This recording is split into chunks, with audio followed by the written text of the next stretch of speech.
Hi, this is Rajesh Sharma. నేను తరచూ వీడియోల్లో ఒక అంశాన్ని చెప్తూ ఉన్నాను.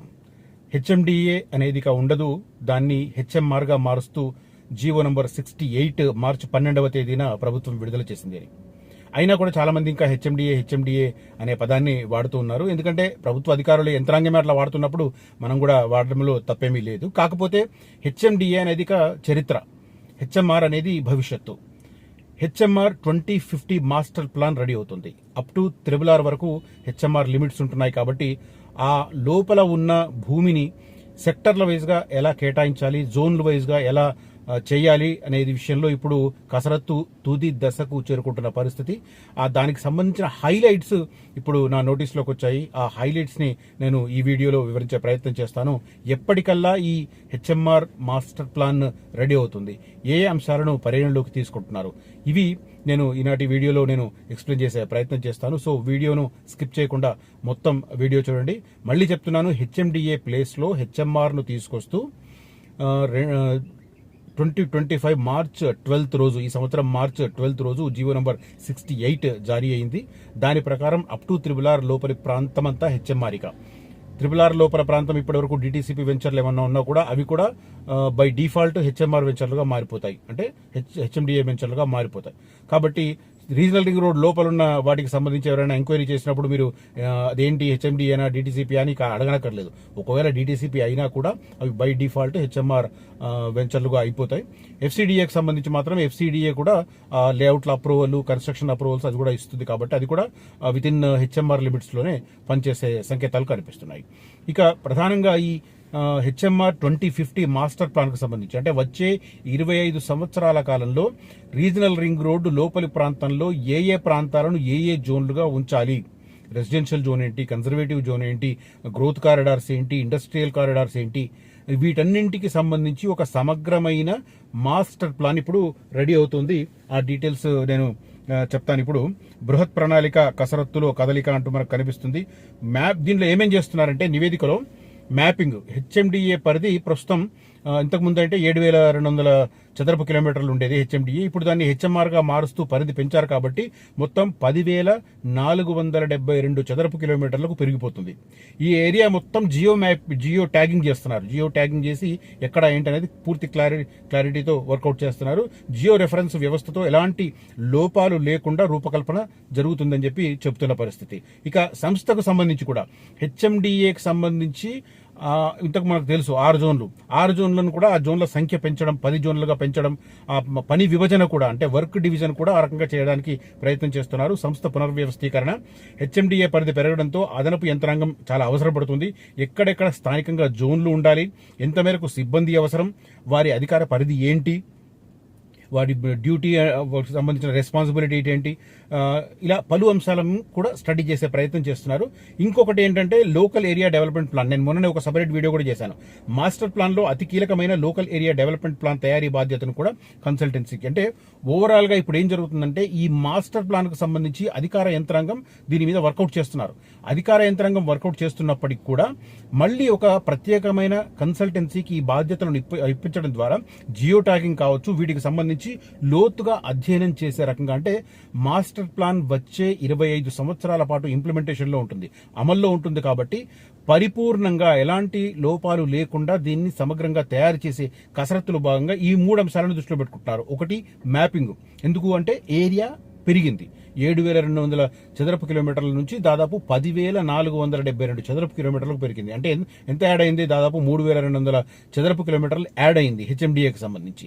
ఆ తర్వాత బాధ్యతలు, ఇప్పుడు ఏరియా పెరిగినప్పుడు జోన్లుగా డివైడ్ చేయడము, ఆ జోన్లలో కావాల్సిన పనులు, వాళ్ళ డ్యూటీకి సంబంధించిన విధులు నిర్వర్తించడం, ఇవన్నీ ఉంటాయి. కాబట్టి అలా జరగడానికి అవసరమైన సిబ్బందిని, మళ్ళీ సిబ్బందికి సంబంధించి కూడా ఏ సిబ్బంది రెస్పాన్సిబిలిటీ ఎలా ఉండాలి, ఆ తర్వాత జోన్లు ఏర్పాటు చేసినప్పుడు వారి కార్యాలయాలు ఎక్కడ పెట్టాలి, ఈ స్టడీ కూడా అత్యంత కీలకం. కాబట్టి ఆ రకంగా ఆ అంశాన్ని కూడా దృష్టిలో పెట్టుకుంటున్నారు. దాంతోపాటు లోకల్ ఏరియా డెవలప్మెంట్ అథారిటీ అక్కడక్కడ క్లస్టర్స్గా ఇండస్ట్రియల్ డెవలప్మెంట్ కూడా కొన్ని క్లస్టర్స్ ఏర్పాటు చేయబోతున్నారు. దానిపైన కూడా ఒక సమగ్రమైన నివేదిక అవసరం. కాబట్టి ఈ 3 అంశాలను దృష్టిలో పెట్టుకొని జియో మ్యాపింగ్, ఆ తర్వాత జోన్లకు సంబంధించిన వర్క్, ఆ తర్వాత లోకల్ ఏరియా డెవలప్మెంట్ ప్లాన్, ఈ 3ంటిని దృష్టిలో పెట్టుకొని ఫైనల్గా 2050 మెగా మాస్టర్ ప్లాన్ రూపకల్పనకు కసరత్తు జరుగుతుంది. అతి త్వరలోనే కన్సల్టెన్సీ సంస్థలను ఎంపిక చేసేందుకు నోటిఫికేషన్ జారీ చేయబోతున్నారు. వచ్చే 25 ఏళ్ల కాలానికి మహానగరానికి సంబంధించిన మెగా మాస్టర్ ప్లాన్ కార్యాచరణ షురువయింది. హెచ్ఎండి ఆధ్వర్యంలో ఈ మాస్టర్ ప్లాన్ రూపకల్పన జరుగుతున్న సంగతి తెలిసింది. ఇందులో కీలకంగా 3 అంశాలపై నేను ఇందాక ఎక్స్ప్లెయిన్ చేసిన 3 అంశాలను చేస్తున్నారు. దాంతోపాటు కన్సల్టెన్సీల నుంచి ఇంట్రెస్ట్ ఎక్స్ప్రెస్ చేసే నోటిఫికేషన్ జారీ చేయబోతున్నారు. ఎవరైనా అది ప్రిపేర్ చేయడానికి అవసరం. దాంతోపాటు నేను ఇంతకుముందు ఒకసారి చెప్పాను, మాస్టర్ ప్లాన్లో ముఖ్యమైన కాంప్రహెన్సివ్ మొబిలిటీ ప్లాన్ సిఎంపి, తర్వాత ఎకనామిక్ డెవలప్మెంట్ ప్లాన్ ఈడిపి, అదే రకంగా గ్రీన్ బ్లూ ఇన్ఫ్రాస్ట్రక్చర్ ప్లాన్ జీబీఈపి, ఈ వీటిని దృష్టిలో పెట్టుకుంటున్నారు. వీటిలో ఏంటంటే కాంప్రహెన్సివ్ మొబిలిటీ ప్లాన్ అంటేనేమో ఈ మొత్తం హెచ్ఎంఆర్ పరిధిలో వెహికల్స్ మూవ్మెంట్ ఎలా ఉండబోతోంది, వాటికి అనుగుణంగా రోడ్ల డిజైన్ ఎలా చేయాలి అనేది కాంప్రహెన్సివ్ మొబిలిటీ ప్లాన్లో భాగం. రెండోది ఏంటి, ఎకనామిక్ డెవలప్మెంట్ ప్లాన్ ఈడిపి. ఇదేంటంటే ఇండస్ట్రియల్ ఏరియాస్ ఎక్కడ పెట్టాలి, గ్రోత్ కారిడార్స్ ఎక్కడ పెట్టాలి, భూములు ఏ రకంగా ఏ విధానంలో సేకరించాలి, దాంట్లో భూ యజమానుల రోల్ ఏంటి, ప్రభుత్వం రోల్ ఏంటి, సంస్థలకు ఏదైనా కేటాయిస్తే వాళ్ళ రోల్ ఏంటి, ఆయా సంస్థల రోల్ ఏంటి, వీటికి సంబంధించి స్టడీ చేయడానికి ఎకనామిక్ డెవలప్మెంట్ ప్లాన్ దీన్ని ఇంక్లూడ్ చేస్తున్నారు.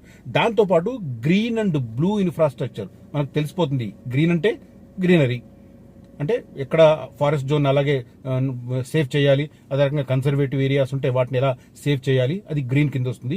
బ్లూ అంటే వాటర్ బాడీస్ ఎక్కడన్నా ఉంటే, వాటర్కి సంబంధించిన వాటర్ బాడీస్, చెరువులు, కుంటలు, కాలువలు ఉంటే వాటికి డిస్టర్బెన్స్ లేకుండా దానికి కూడా ఒక సపరేట్గా ఒక కాంప్రహెన్సివ్ ప్లాన్ ఉండాలి. ఈ 3 అంశాలను దృష్టిలో పెట్టుకొని comprehensive mobility plan, vehicle and roads సంబంధించింది, అదే రకంగా economic development plan, industries growth కారిడార్కి సంబంధించింది, అదే రకంగా బ్లూ గ్రీన్ ఇన్ఫ్రాస్ట్రక్చర్ ప్లాన్. ఇదేంటంటే మనకు తెలుసు, గ్రీనరీ ఎక్కడెక్కడ సేవ్ చేసుకోవాలి, అటవీ ప్రాంతం, వీటికి సంబంధించి ఎలా చేయాలి, అదే రకంగా వాటర్ బాడీస్ ఎలా సేఫ్ గార్డ్ చేయాలి. ఈ 3 అంశాలను దృష్టిలో పెట్టుకుని మెగా మాస్టర్ ప్లాన్ కు రంగం సిద్ధమవుతుంది. నేను ఇంతకుముందు కూడా ఒకసారి చాలాసార్లు చెప్పా, కనిపిస్తున్నదంతా ఓపెన్ ప్లేస్. ఎవరో కొత్తని కామెంట్ చేశాడు, అబండెంట్ ల్యాండ్ ఉంది కానీ డిమాండ్ తక్కువ ఉంది అని చెప్పి, అంటే సప్లై ఎక్కువ ఉంది, డిమాండ్ తక్కువ ఉంది అనే ఒక సూత్రాన్ని చెప్పే ప్రయత్నం చేశాడు విమర్శించేందుకు నన్ను. బట్ యాక్చువల్గా ఇది అవగాహన లేని కామెంట్ అది నిజంగా. ఎందుకంటే కనిపిస్తున్న భూమి అంతా కాదు. ఇప్పుడు ఎడాపెడా మనం అన్ని కన్స్ట్రక్షన్ చేసుకుంటూ పోతే, కాంక్రీట్ జంగల్ గా మారిస్తే భవిష్యత్ తరాలకు కావాల్సిన ఆక్సిజన్, భవిష్యత్ తరాలకు కావాల్సిన వాటర్ను ఎలా ఇస్తాం? ఆ తర్వాత ఏదైనా వాటర్ బాడీస్ సంరక్షించుకోకుండా ఉంటే ఒక్కసారి తుఫాన్ లాంటివి వస్తే జనాలు మట్టి కొట్టుకుపోతారు. వీటన్నింటిని దృష్టిలో పెట్టుకుని ఎక్కడ ఏ సెక్టర్ రావాలి, గ్రీన్ బ్లూ ఎక్కడ ప్రొటెక్ట్ చేయాలి, రోడ్స్ వాటికి సంబంధించిన ఇన్ఫ్రాస్ట్రక్చర్ ఎక్కడెక్కడ డెవలప్ చేయాలి, అదే రకంగా గ్రోత్ కారిడార్ల పేరిట పరిశ్రమలు ఖచ్చితంగా కదా. పారిశ్రామికీకరణ జరగకపోతే దేశం ఈ స్థాయి ఆర్థిక వృద్ధి సాధ్యం కాదు. గత 11 సంవత్సరాలలో జరిగిన రకరకాల కార్యక్రమాలు, ఇన్ఫ్రాస్ట్రక్చర్ కావచ్చు, తర్వాత ఇండస్ట్రియలైజేషన్ కావచ్చు, ఇవన్నీ జరగడం వల్లనే కదా ఇప్పుడు ప్రపంచంలో 4వ అతిపెద్ద ఆర్థిక వ్యవస్థగా భారతదేశం అవతరించింది. సో అదంతా జరగాలంటే గ్రోత్ కారిడార్లను కూడా దృష్టిలో పెట్టుకోవాలి. ఆ దృష్టిలో పెట్టుకునే రకంగా ఎకనామిక్ డెవలప్మెంట్ ప్లాన్ కూడా అవసరం. దాంతోపాటు రోడ్లు, infrastructure, economic development, same time water bodies and greenery సంరక్షణ, ఈ 3 అంశాలను దృష్టిలో పెట్టుకుని 2050 మెగా మాస్టర్ ప్లాన్ రూపకల్పనకు ఆల్మోస్ట్ బేసిక్ వర్క్ అయిపోయింది. ఇప్పుడు కన్సల్టెంట్ని ఎంపిక చేసి వారికి ఆ బాధ్యతలను అప్పగించడం అనేది ఇప్పుడు కొనసాగుతున్న పరిస్థితి. దానికి సంబంధించిన పూర్తి స్థాయిలో వాటికి సంబంధించిన ఏర్పాట్లు జరుగుతున్నాయి. కన్సల్టెన్సీలకు సంబంధించిన ఎంపిక ఇప్పుడు అతి త్వరలో దీనికి సంబంధించిన జరగబోతున్న పరిస్థితి కనిపిస్తుంది. మెగా మాస్టర్ ప్లాన్ రూపకల్పన దిశగా అడుగులు శరవేగంగా పడుతున్నాయి అనడానికి ఈ లేటెస్ట్ అప్డేట్స్ మనకు ఒక నిదర్శనంగా నిలుస్తున్న పరిస్థితి. ఈ కంటెంట్ గనక మీకు నచ్చితే ఈ వీడియోను లైక్ చేయండి, షేర్ చేయండి. దాంతోపాటు జూన్ 14వ తేదీన మహేశ్వరం టౌన్ కు అత్యంత చేరువలో, చాలా సెజ్లకు మధ్యలో, విప్రో సెజ్ కావచ్చు, మలబార్ గోల్డ్ యూనిట్ కావచ్చు, అదే రకంగా శాంసంగ్ యూనిట్ కావచ్చు, వీటికి అత్యంత చేరువలో హెచ్ఎండిఏ వెంచర్ లాంచ్ చేస్తున్నాము జూన్ 14th.